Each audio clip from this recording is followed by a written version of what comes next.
Baik, ini merupakan tampilan awal pada aplikasi SPSS. Langkah yang pertama, kita akan menginput data ke SPSS. Kita berikan penamaan untuk variabelnya yaitu pupuk, lalu variabel independennya yaitu hasil panen, lalu untuk desimalnya karena pupuk merupakan faktor, kita berikan 0. Lalu untuk hasil panen, kita sesuaikan data desimalnya yaitu 0 juga. Untuk label, untuk data yang pertama kita kasih label pupuk. Untuk penamaan yang label yang kedua, kita beri hasil panen. Untuk value, karena pupuk merupakan faktor, maka kita isikan value-nya. Yaitu untuk value yang pertama atau kategori yang pertama, yaitu pupuk A. Lalu value yang kedua, yaitu pupuk B.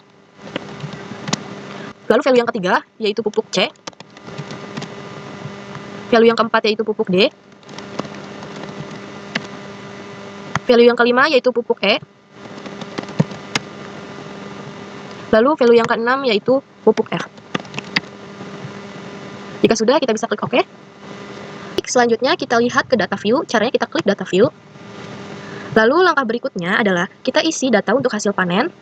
Caranya kita copy datanya. Yang pertama adalah hasil panen yang dihasilkan oleh pupuk A. Kita buka datanya, lalu kita copy pada pupuk A.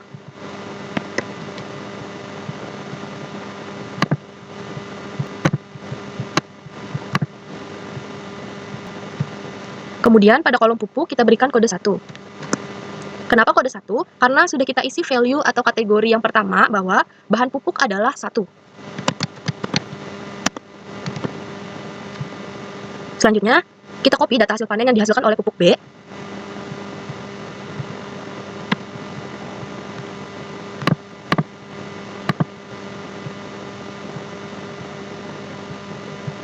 Kemudian kita berikan kode 2. Lalu lakukan langkah-langkah seperti tadi untuk mengisi data hasil panen dan pupuk dari pupuk C hingga pupuk F.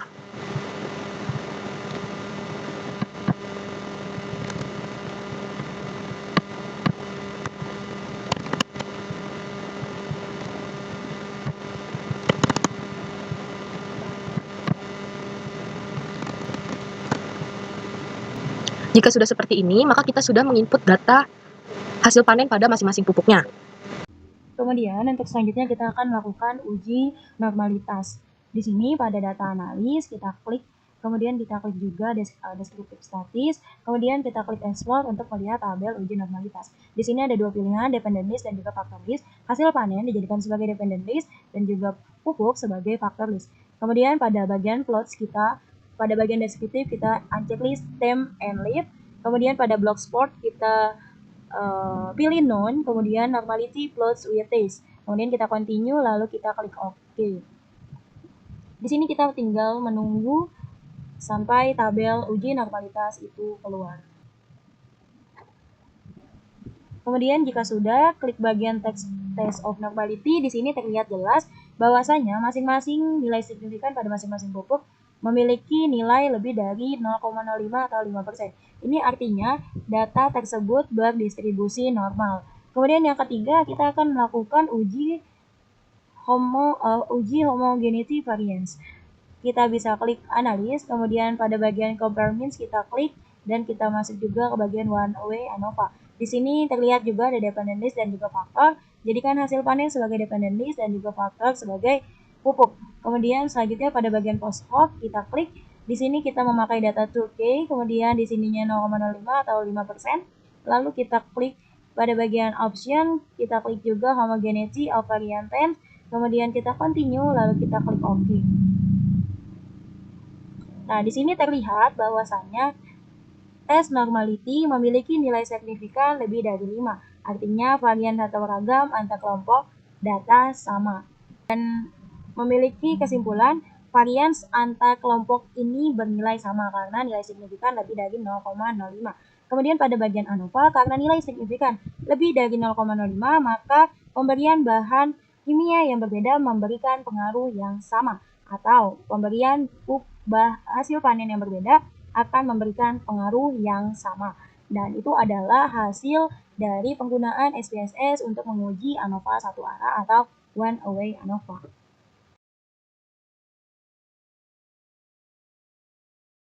Di sini kita akan menginput data ke SPSS. Berikut tampilan utama pada halaman bagian variable view untuk menginput pada aplikasi SPSS.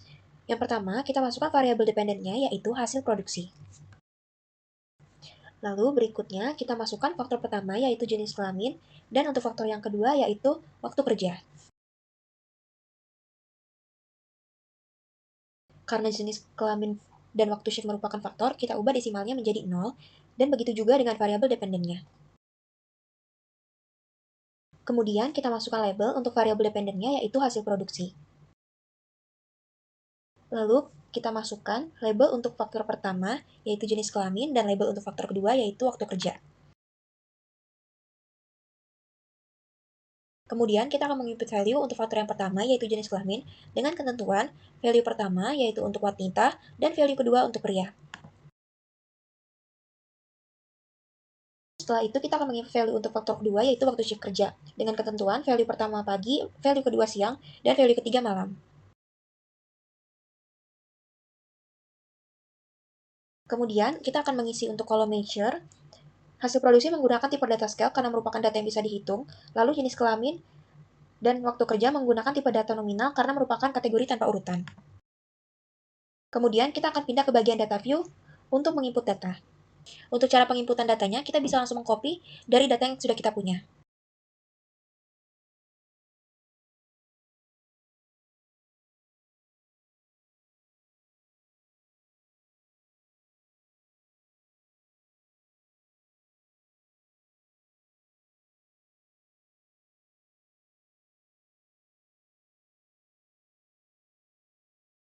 Seperti ini, artinya kita sudah selesai menginput data ke SPSS. Selanjutnya, saya Cynthia Marsanda dengan NIM 63220206 akan menunjukkan cara melakukan uji normalitas, homogenitas, dan juga uji ANOVA.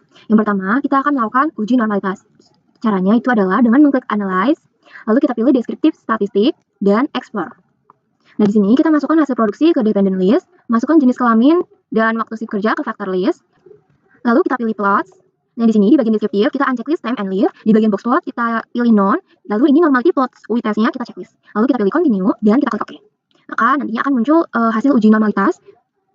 Ya, kita scroll di bawah. Nah, ini adalah tabel test of normality atau hasil uji normalitas untuk faktor jenis kelamin. Nah, di sini kita bisa lihat bahwa untuk faktor jenis kelamin wanita dan juga pria, sigma ini lebih besar daripada 0,01. Maka bisa kita simpulkan bahwa hasil uji normalitas untuk faktor jenis kelamin itu berdistribusi normal. Nah, ini adalah hasil uji normalitas untuk faktor waktu shift kerja. Di sini kita bisa lihat bahwa faktor pagi, siang, malam, sigma itu lebih besar daripada 0,01. Ya, maka bisa kita katakan bahwa hasil uji normalitas untuk faktor waktu shift kerja ini adalah berdistribusi normal.